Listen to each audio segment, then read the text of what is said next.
Nalunod ang isang menor de edad sa Magsaysay Occidental, Mindoro na posible raw inatake ng asthma habang lumalangoy. Isang lalaki rin ang natagpuang patay sa dagat sa Tanza, Cavite.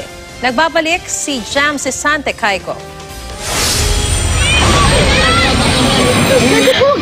Bandang alas 11 ng umaga nitong Biyernes Santo, natagpuan sa laot ang katawan ng isang lalaki sa Tanza, Cavite. Alas 3 pa raw na umaga ng araw na iyon, hinahanap ang lalaki ng kanyang mga kasama.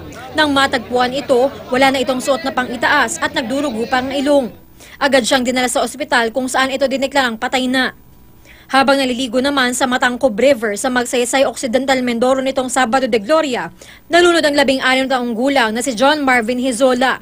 Ayon sa Magsaysay Municipal Police Station, kasama noon ni Hizola ang kanyang pamilya. Bigla na lang daw nila nakita si Hizola na nasa malalim na bahagi ng ilog. Sinubukan daw nila itong iligtas, pero hindi nila kinaya sa lalim nito. Naiahon ang katawan ng biktima sa tubig pagdating ng mga rescuers pero wala na siya noong buhay. Posible raw na nagka-asthma attack ang biktima habang naglalangoy.